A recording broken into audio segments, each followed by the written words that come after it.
किसान of India में आपका स्वागत है।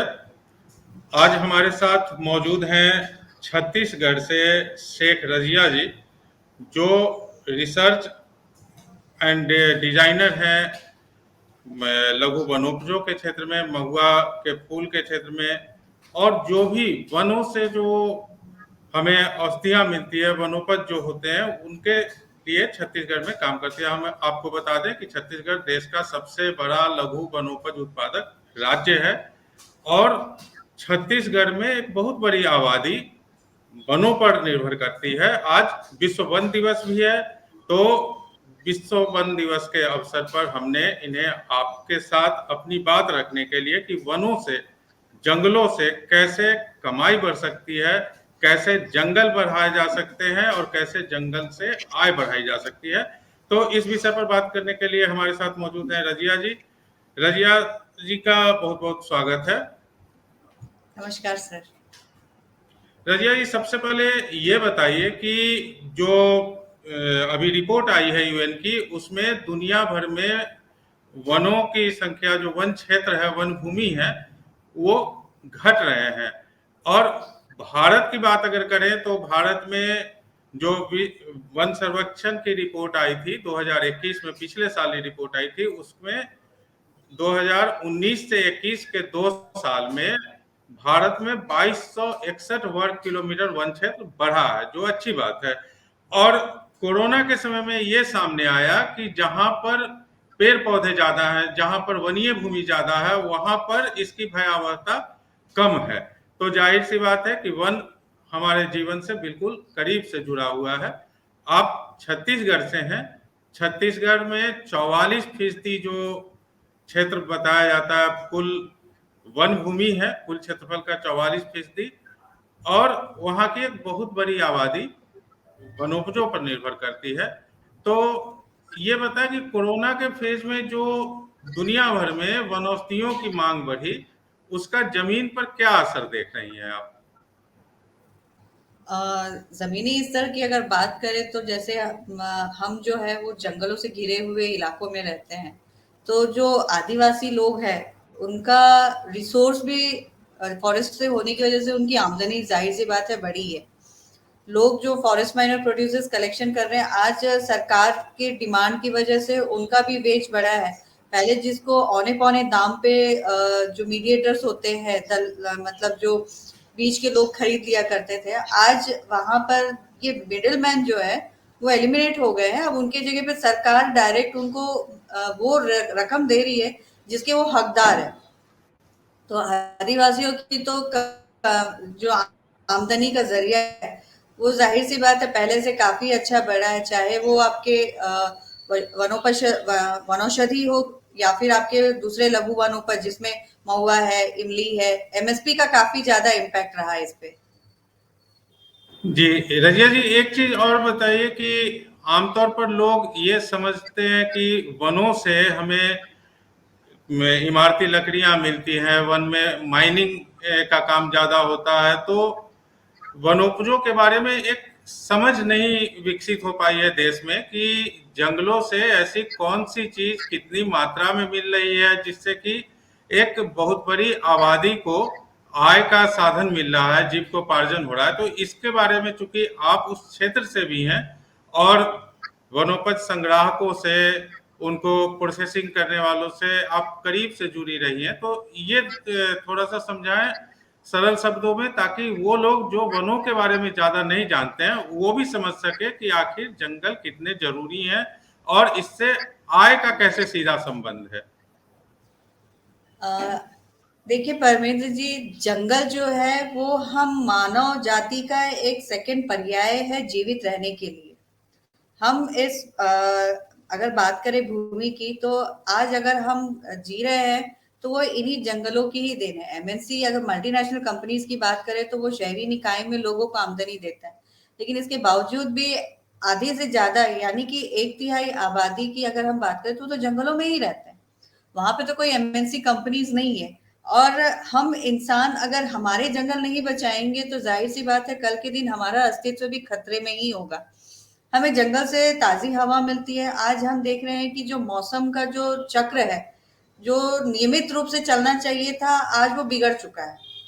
बरसात 3 महीने की होती है, उसके बाद जो शीत ऋतु है 3 महीने की, देन उसके बाद आपके ग्रीष्म ऋतु 3 महीने की, मानसून 3 महीने का होता है। लेकिन आज हम देखते हैं कि गर्मियों में बरसात हो रही है और बरसात में गर्मियाँ होती हैं। ठंड का तो लाइक ऐसा हो गया कि वो उतनी लोगों को ठंड का पता भी नहीं चलता है।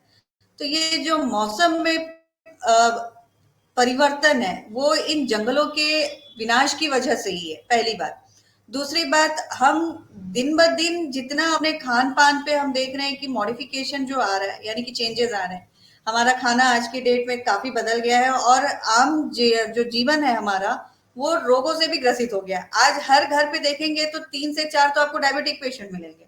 3 से 4 आपको ब्लड प्रेशर की पेशेंट मिलेगी। किसी को थायराइड की प्रॉब्लम है, किसी को किसी इर्रेगुलर हार्मोनल मतलब हार्मोनल इम्बैलेंस का इश्यू है। ये सारा जो है हमारे खान-पान पे जो चेंजेस है, ये सारे चेंजेस हमारे इन जंगलों के कहीं न कहीं विनाश का भी एक कारण है। क्योंकि हम जो खाना खाते हैं इसमें एक हिस्सा जंगलों से भी आता था, जिसमें अगर हम बात करें तो जंगलों से हम लोगों को कई ऐसे वनौषधि मिलती हैं, कई ऐसे उत्पाद मिलते थे जो हम खाते थे। तो हम लोगों को सीजनल फ्रूट्स की बात करें या फिर हम सीजनल कुछ ऐसे क्रॉप्स जो जंगलों में जंगल के पत्ते जो खाद बनाते हैं, उस खाद में भी कुछ ऐसे उत्पाद होते हैं जो काफी लाभकारी होते हैं। ये उत्पाद मिलना कम हो गए। कहीं न कहीं हम मानव जीवन का जो एक हिस्सा है, काफ़ी बदला है और काफ़ी हम लोग विनाश की तरफ मूव कर रहे हैं। अगर आज हम बात करें कि हम मेरा सीधा हमारा जो एजेंडा है, save the jungle and jungle will save your life. क्योंकि हम दोनों के बीच में एक बैलेंस है, मनुष्य के बीच में और जंगलों के बीच में। जंगल हमसे देते हैं और जंगल हमसे लेते भी हैं। उन्होंने बहुत वक्त तक हमको दिया लेकिन हमने उसकी कद्र नहीं की और हम उसका विनाश करते जा रहे हैं। तो आज हमारे मानव जाति का भी विनाश जो है उसकी तरफ मुंह मतलब जा रहा है। आप देख भी रहे होंगे कि पर्यावरण में दिन ब दिन गर्मी बढ़ती जा रही है, बरसात अनियमित हो गए हैं, किसानों के फसल ऑन टाइम पे जो मिलना चाहिए या उगना चाहिए वो नहीं हो रहे हैं। जंगल के पास जो लोग रहते थे वो दिन ब दिन जंगल को काटते जा रहे हैं, उसके करीब होते जा रहे हैं। तो कहीं ना कहीं एक दूसरे को हम नाश कर रहे हैं। जी, आपने कहा सेव द जंगल, लेकिन कैसे? जब आबादी इतनी ज़्यादा बढ़ रही है और रहने के लिए जगह कम पड़ रही है, जो कंक्रीट का जंगल अलग शहरों में फैलता जा रहा है, ऐसे में जंगल कहा यह भी जाता है कि जंगल जो है उसका पेड़ों का कटना, जंगली क्षेत्र का कम होना, ये जो है विकास के लिए भी जरूरी है। तो एक विकास को लेकर के, और आपने अभी कहा कि जंगल कटने से विनाश भी करीब आता जा रहा है, जिसका असर हम जलवायु परिवर्तन में देख ही रहे हैं। तो इसके बीच में सामंजस्य कैसे बैठाया जाए, क्या किया जा सकता है? बात तो आपने सही कही कि विकास के पथ पे जब हम जा रहे हैं तो जंगलों का नाश हो रहा है। लेकिन आप मुझे ये बताइए, क्या जंगलों में घर नहीं बनाए जा सकते? पेड़ों के बीच में घर नहीं बनाए जा सकते हैं? बनाए जा सकते हैं। हम सड़क बनाने के लिए सड़क के किनारे जो पेड़ हुआ करते थे उन पेड़ों को काट देते थे, काट दे रहे हैं। मतलब सिटी डेवलपमेंट, सिटी डेकोरेशन के इसमें हम क्या कर रहे हैं, डे बाय डे अपने जंगलों को काटते हुए जा रहे हैं। लेकिन घर आदिवासी की बात करें जो सबसे ज्यादा जंगलों के पास रहते हैं, रियल प्रोटेक्टर वही है। अगर वो एक पेड़ काटते हैं, उस एक पेड़ के बदले में 10 पेड़ लगाते हैं और उसे प्रोटेक्ट भी करते हैं। रियल मायने में आदिवासी ही इसके सबसे अच्छे प्रोटेक्टर है। लेकिन हम क्या कर रहे हैं, एक पेड़ की जगह पे 10 पेड़ काट देते हैं और एक पेड़ को लगा के बोलते हैं कि लो हमने जंगल बसा दिया। तो ये जो तालमेल है, लोगों का जो ज्ञान है, वो आज के अगर वर्तमान की हम बात करें तो वो उल्टा है। लोग फोटो खिंचाने के लिए एक पेड़ को लगाते हैं, 4 वहां पे खड़े हो जाते हैं और है ना वहां पे क्लैप कर लिया और बोल दिया कि हमने जंगल लगा दिया। या फिर बात करें तो सड़क के किनारे कुछ ऐसे पेड़ लगा देते हैं जो बहुत ही स्लो ग्रो करते हैं। और जंगल की तरफ हम जाते हैं तो आज हम अगर एक हिस्सा काटते हैं तो उसका 3 गुना हिस्सा लगना चाहिए, लेकिन वो प्लांटेशन नहीं हो रहा है। तो अगर हम बोले कि कैसे बढ़ाया जाए, तो हम जितने डे बाय डे जंगलों के करीब रहेंगे, हम समझेंगे कि हमें आज एक पेड़ काटा है, हम 4 10 पेड़ लगाए, इन पेड़ों को भी अपने संतानों की तरह ही पालें।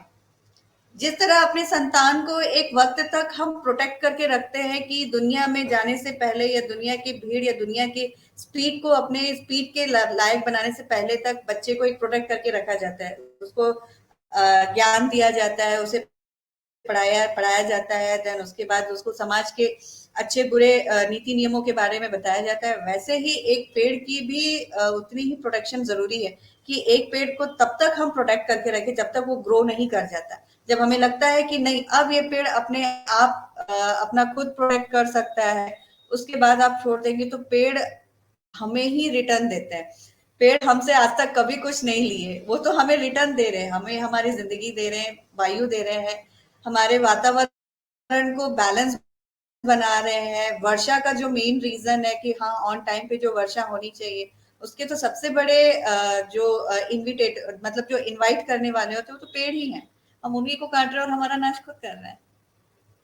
जी, आपने सही एक बात अभी कही बातचीत में कि अब आदिवासियों को जंगल के बारे में ज़्यादा समझ होती है, और ये भी हम लोग देखते हैं कि वो अगर अपने जीविकोपार्जन के लिए पेड़ों से, जंगली पेड़ों से जो वनोपज लेते हैं उसका इस्तेमाल करते हैं, तो पेड़ों की कटाई वो नहीं करते। उन्हें इस बात का अच्छी तरह से भान है, उनके जीवन शैली से, संस्कृति से, परंपरा से ये पेड़, ये वन क्षेत्र जुड़े होते हैं। जबकि इसके ज्यादा दोहन के कारण जब हम पेड़ों की कटाई करते हैं तो उससे वन क्षेत्र का क्षरण होता है, इसकी कमी आती जाती है। तो एक आंकड़ा मैं बताना चाहूंगा कि वन सर्वेक्षण रिपोर्ट 2021 के आंकड़ों के मुताबिक जो देश में 17 राज्य और केंद्र शासित प्रदेश ऐसे हैं जहां पर एक तिहाई वन क्षेत्र है, एक तिहाई वन क्षेत्र है। और अगर राष्ट्रीय स्तर पर बात करें तो 24.62% कुल वन क्षेत्र है। यानी कि कुछ राज्य तो ऐसे हैं, कई 4-5 राज्य तो ऐसे हैं जहां पर 75% से ज्यादा वन भूमि है, जैसे जिसमें मिजोरम है और मेघालय है, अंडमान निकोबार है, लक्षद्वीप है, तो अरुणाचल प्रदेश है। तो यहाँ पर 75% से ज्यादा है। छत्तीसगढ़ की बात अभी हम कर रहे हैं, आप बता रही हैं, वहां पर 44% है। यानी कि एक बहुत बड़ी आबादी है जो वनों पर निर्भर करती है अपनी आजीविका के लिए। आपने ये तो बताया अभी कि वन क्षेत्र का बढ़ाया जाना जरूरी है। अगर हम एक हिस्सा काटते हैं तो उसके अनुपात में 3 हिस्सा बढ़ाया जाना चाहिए, तभी जो है जंगल बढ़ने की बात होगी। लेकिन जंगल से आय कैसे बढ़े, उसके लिए क्या किया जाना चाहिए? लघु वनोपज संग्रहण है, विपणन है, प्रसंस्करण है, और ये सब ऐसे क्षेत्र हैं जिनसे आप जुड़ी हुई है। तो आय कैसे बढ़ाएं और इसका लाभ वनवासियों को मिले कैसे, उत्पादकों को कैसे मिले, बनाने प्रोसेसिंग यूनिट्स को कैसे मिले? आय बढ़ाने के अगर वनोपज से आधारित अगर बात करें तो आय बनाने बढ़ाने के बहुत सारे रिसोर्सेज हैं। सबसे पहले जो हम जंगलों से जो लघु वनोपज लेते हैं उसका प्रॉपर वे पे यूटिलाइजेशन, कि हम उसको एज अ मेडिसिनल यूज कर रहे हैं या फिर हम उसको एडिबल स्टफ्स के फॉर्म पे यूज करना चाहते हैं। सबसे बड़ी बात ये है कि आज अभी कोविड का जो 3 साल का दौर रहा है, इसमें बहुत से ऐसे लोग हैं जिनकी नौकरियां गई हैं, जो लेबर का काम करते थे या फिर लेबर वर्क के लिए माइग्रेट करते थे, वो वापस बैक टू होम हो गए। बैक टू होम होने की वजह से उनके पास कोई लाइक ऐसा इनकम रिसोर्स नहीं है जिसकी वजह से उन लोगों का इनकम बढ़े। तो अगर इनकम बढ़ाने की बात करें जो वनोपज पर आधारित है, तो एक तो सरकार अपना पार्ट कर ही रही है कि वो जितने भी फॉरेस्ट माइनर प्रोड्यूसर, चाहे हम उसको महुए की बात करें, चाहे हम इमली की बात करें या फिर हर्रा बहेड़ा या फिर काजू चिरौंजी, जो जो रिसोर्सेज है, सरकार तो अपना काम कर रही है, लेकिन आम जनता का भी इसमें एक अहम रोल होना चाहिए। समाज में बहुत सारे ऐसे मिथ हैं जिसमें सबसे बड़ा अगर हम बात करें महुए की बात करें, तो लोग ये बोलते हैं कि महुआ खाएंगे तो महुए से नशा होगा। दूसरी कंपनी भी नए प्रोडक्ट्स लॉन्च करती है, लेकिन वो कैसे सक्सेस हो जाती है? और अगर गवर्नमेंट की कंपनीज कोई प्रोडक्ट लॉन्च करती है तो उसमें पानी की तरह पैसा बहाया जाता है, लेकिन उसके बावजूद भी कोई प्रोडक्ट सक्सेस नहीं होता। सो हम लोगों को गवर्नमेंट और प्राइवेट सेक्टर के बीच में वो डिफरेंसेस फाइंड आउट करने होंगे, जिसकी वजह से एक रेवेन्यू स्ट्रक्चर जो है वो आम जनता के सामने खड़ी होगी। आम जनता में आदिवासी भी आ जाते हैं, आम जनता में हम जैसे कई ऐसे मिडिल क्लास फैमिली के लोग भी आते हैं जिनको हेल्दी रहने के लिए ऐसे ही लाइक न्यूट्रिशनल सब्सटेंस की जरूरत होती है जो जंगल से मिले। हर एक के कल्चर में प्रोडक्ट्स का काफी इंपॉर्टेंस है। अगर हम बात करें जैसे हर्रा और बहेड़ा को आधे से ज्यादा लोग एक हब के फॉर्म पे ही लाइक जानते हैं। लेकिन अब ये अगर बात करें कि अगर हर्रा बहेड़ा सुबह सुबह अगर खाली पेट थोड़ा सा लाइक हाफ चम्मच हम हनी के साथ मिक्स करके खाते हैं तो हमको हमारा जो इम्यून सिस्टम है काफी स्ट्रांग होगा। तो ये जो मेडिसिनल प्रॉपर्टीज है हमारे फॉरेस्ट माइनर प्रोड्यूसर्स की, इसको ज्यादा से ज्यादा हमें उजागर करने की जरूरत है। बड़े बड़े जो लोग हैं, नेता है, अभिनेता है, या फिर ऐसे कई जाने माने चेहरे हैं जो प्राइवेट कंपनीज के लिए एंडोर्स का काम करते हैं, उनके लिए वो ब्रांड एम्बेसडर्स होते हैं। लेकिन हम जब फॉरेस्ट माइनर प्रोड्यूसर्स की बात करते हैं तो हमारे पास कोई ब्रांड एम्बेसडर है ही नहीं। फॉरेस्ट डिपार्टमेंट कई आउटलेट संजीवनी के नाम से चला रहे हैं, छत्तीसगढ़ हर्बल के नाम पे ब्रांड है, देन उसके बाद बिहान है, ये ऐसे कई गवर्नमेंट आउटलेट है जो आज की डेट में सिर्फ अपने जो फंड है उसके भरोसे वो चल रहे हैं। लेकिन जब ये जो प्रोडक्ट्स बनाते हैं या बनवाते हैं फॉरेस्ट माइनर प्रोड्यूसर से, इन प्रोडक्ट्स को जब हम मार्केट में लॉन्च करते हैं तो ये प्रोडक्ट्स जो होते हैं प्राइवेट कंपनी के प्रोडक्ट्स के सामने कॉम्पिटिशन करने में हार जाते हैं। क्यों? क्योंकि वो जो प्राइवेट कंपनीज होते हैं वो अपने प्रोडक्ट्स के जो प्रमोशंस होती हैं उनको वो बड़े बड़े न्यूज चैनल्स में करते हैं, जिसमें हम स्टार प्लस को देखते हैं, सोनी हो गया, आज तक हो गया, एबीपी न्यूज हो जाते हैं। तो इन चैनल्स में नंबर ऑफ एड्स आते हैं। एक प्रोग्राम जब हम देखते हैं तो हर 5 मिनट या 3 मिनट पे हम लोगों के पास में कई ऐसे एड्स चलते हैं प्रोडक्ट्स के, जिसको लोग विजुअल देखने के बाद, या अमिताभ बच्चन ने कहा, अक्षय कुमार ने कहा, या फिर हमारे नरेंद्र मोदी जी ने कहा, तो लोग उनके पीछे जाते हैं। लेकिन वहीं पे फॉरेस्ट माइनर प्रोड्यूसर्स की अगर हम बात करें तो इन प्रोडक्ट्स का भी एंडोर्समेंट होना बहुत जरूरी है। इनके लिए भी हमें ब्रांड एम्बेसडर को लेना जरूरी है। लोग वही चीजें खाते हैं जो दिखते हैं, और दिखाई कब देते हैं? जब ये टीवी पर आते हैं, जब वो अपने कोई फेवरेट प्रोग्राम्स देखते हैं तो वहां पे अगर हम बोले कि भैया ये महुआ चाय है, या फिर हम बोले कि भैया ये इमली सॉस है, इस इमली सॉस से आप लोगों को जो चटपटी चीजें हैं वो खाने में और भी मजा आएगा। हर्रा बहेड़ा की बात करें, भैया हर्रा बहेड़ा हमारे संस्कृति का एक हिस्सा है अपने को स्वस्थ रखने के लिए। पतंजलि में प्रोडक्ट्स धड़ल्ले से बिक रहे हैं।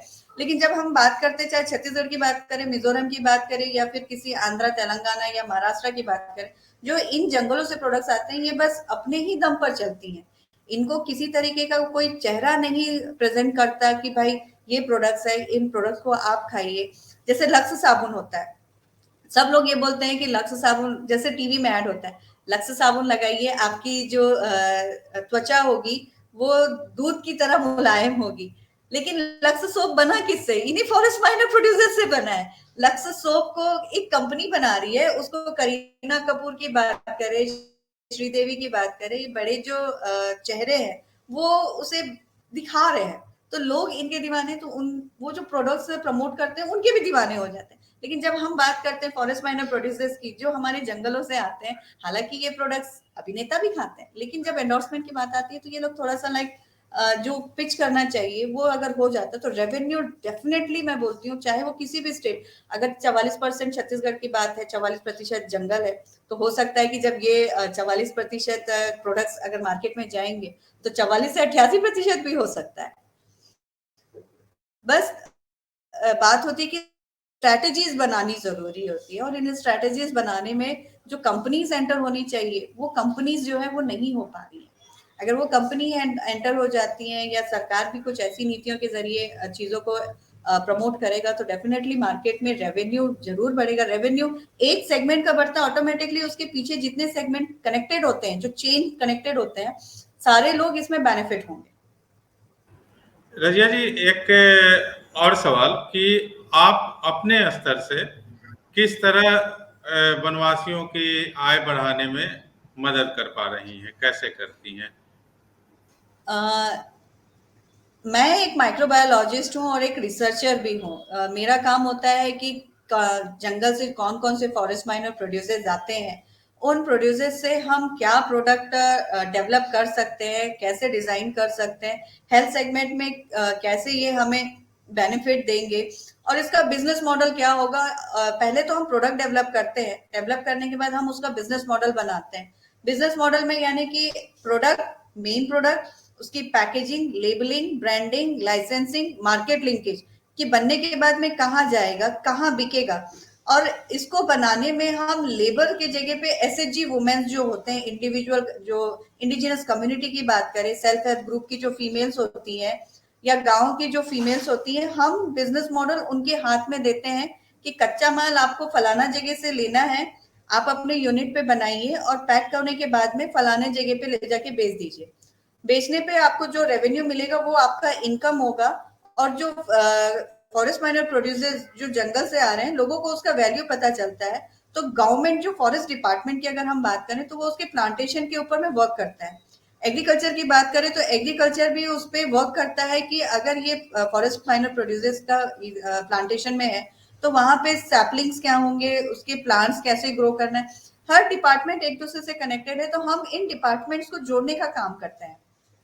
सबसे पहले हम रिसर्च एंड डेवलपमेंट में उन यंगस्टर्स को इन्वॉल्व करते हैं जो एजुकेटेड है, जिन्होंने साइंस बैकग्राउंड लेकर पढ़ाई किया है। फूड टेक्नोलॉजी की बात करें, माइक्रोबायोलॉजी, बायोटेक्नोलॉजी की बात करें, जो यंगस्टर्स अपने रेप्यूटेड कॉलेज में पढ़ाई करके निकले हैं, हम उन यंगस्टर्स को एक टास्क असाइन करते हैं कि आप नए प्रोडक्ट डिजाइन कीजिए, ये प्रोडक्ट मार्केट में चलने चाहिए और इस प्रोडक्ट का जो शेल्फ लाइफ होगा वो ऐसा बनाइए ताकि वो ज्यादा दिन मार्केट में सर्वाइव करे।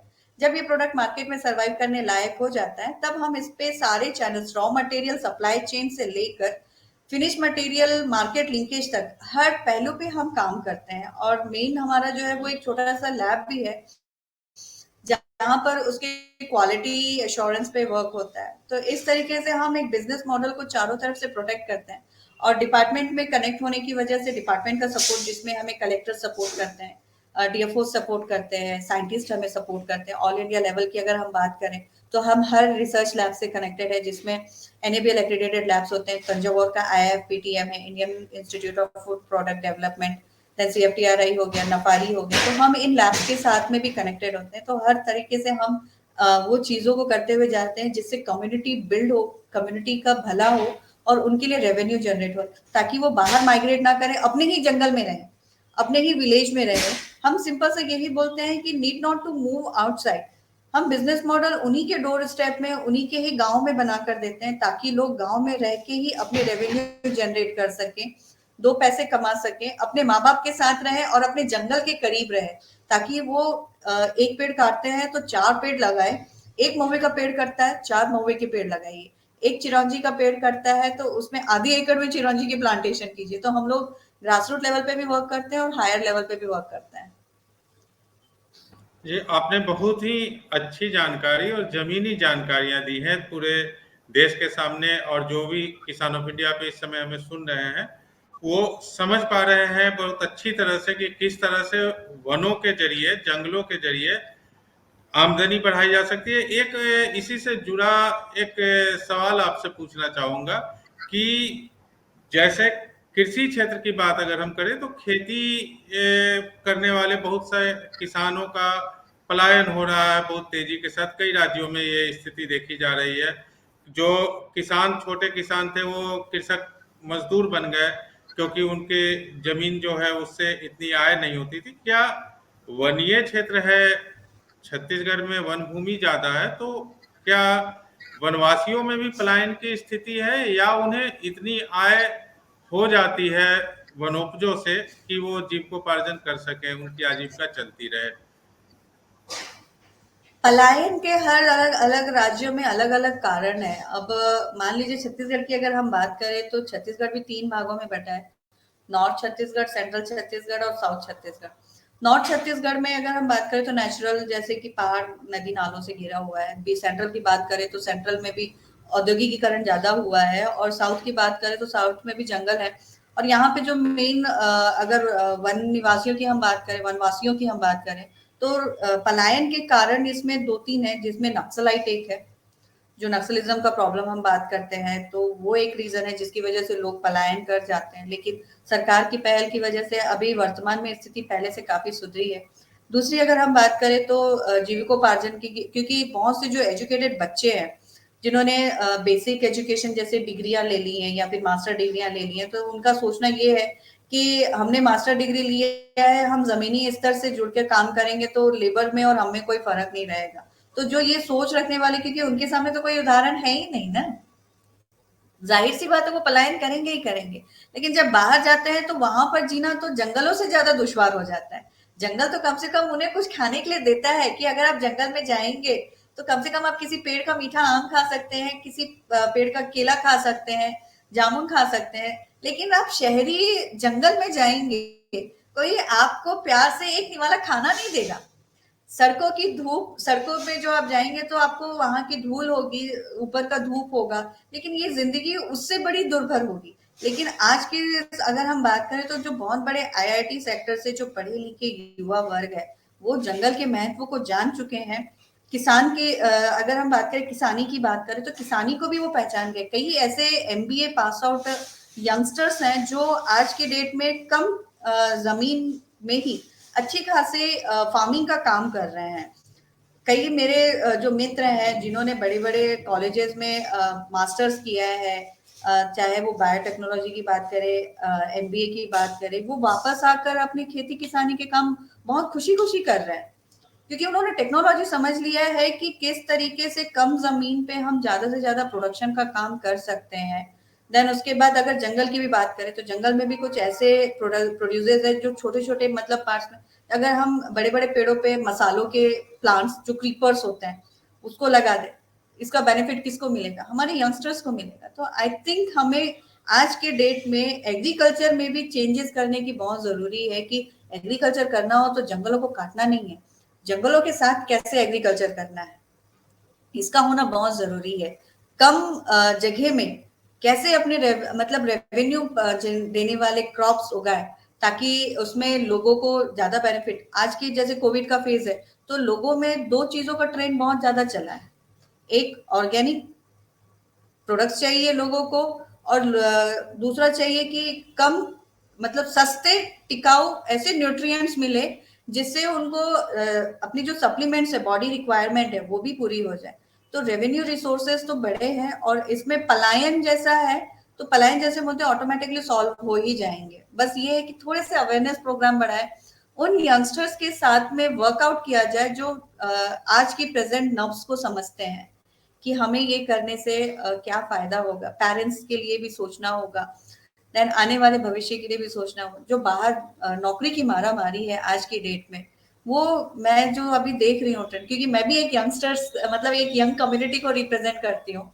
I am 35 year old and since last 5 years I am doing this food technology। मैंने 200 रुपए से अपना बिजनेस स्टार्ट किया था। Right now my companies turnover is 50 lakh per annum and मैंने फॉरेस्ट माइनर प्रोड्यूसर्स पे काम किया। स्टार्टिंग के 2 साल मुझे कोई रेवेन्यू नहीं मिला, बट मैंने पेशेंसी के साथ काम किया। बट आज मेरे पास 10 और भी यंगस्टर्स हैं जो काम कर रहे हैं मेरे साथ, कांधे से कांधा मिला के, मेरे कदम से कदम मिलाकर वो चल रहे हैं। तो ये एक सबसे बड़ा एग्जाम्पल्स है उन यंगस्टर्स के लिए कि अगर आप अपने ही घर पर हैं तो हताश ना हो, निराश ना हो, पलायन ना करें, अपने ही जमीन को पहले अच्छे से समझें कि आपके पास क्या रिसोर्सेज है, आप क्या कर सकते हैं। तो डेफिनेटली पलायन जैसा जो मुद्दा है, चाहे वो किसी भी राज्य का, उत्तर प्रदेश की बात करें, बिहार की बात करें, महाराष्ट्र, गुजरात, छत्तीसगढ़ की बात करें, सब जगह पे पलायन जो होगा वो रुकेगा। पलायन रुकेगा तो लोगों के लिए ऑटोमेटिकली नौकरियां जनरेट हो जाएंगी। तो जो अनएम्प्लॉयमेंट वाला जो मुद्दा है वो मेरे ख्याल से बहुत जल्द अपने कंट्रोल में भी हो सकता है। शिक्षा का मतलब ये नहीं होता कि आपको नौकरी मिलेगी किसी पंखे के नीचे किसी टेबल में बैठ के आप किसी ऑफिस में ही काम करें। शिक्षा का मतलब ये होता है कि कैसे खुद से स्वरोजगार जनरेट कर सकते हैं, अपने आप को काबिल बना सकते हैं कि आप 100 से लाख रुपए कमाने के जो नुस्खे हैं ईमानदारी के साथ में, वो आप कर सकते हैं। सो मेरा यही मानना है कि अपने जमीनी स्तर को समझ के अगर काम करें तो पलायन जैसे मुद्दे भी जो होते हैं वो सॉल्व हो सकते हैं किसी भी राज्य को। जी। तो रजिया जी, आपका बहुत बहुत धन्यवाद किसान ऑफ इंडिया से बात करने के लिए। आपने इतना वक्त दिया और आपने वनों की अहमियत को आज वन दिवस पर सबके सामने, हमारे दर्शकों के सामने रखा। इसके लिए आपका बहुत बहुत आभार, शुक्रिया। किसान ऑफ इंडिया के सभी दर्शकों के लिए जी। छोटी सी मेरी सब लोगों से विनती है क्योंकि जो वर्तमान समय जिस हिसाब से हम देख रहे हैं, हम तो हमारे दोस्तों को हमने संभाला है, क्योंकि कई हमारे जो दोस्त हैं वो कई बार अपने बेरोजगारी की वजह से हताश हो जाते हैं, तो हमारे पास आता है, तो हमने उनके साथ मिलजुल के काम किया है। लेकिन देश के कई ऐसे युवा वर्ग है जहाँ पर हम नहीं पहुंच पा रहे हैं।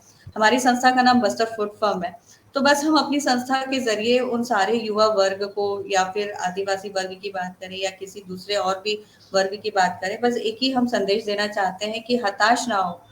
जो भी आप सोच रहे हैं करने की, आप उस पर शुरुआत करें।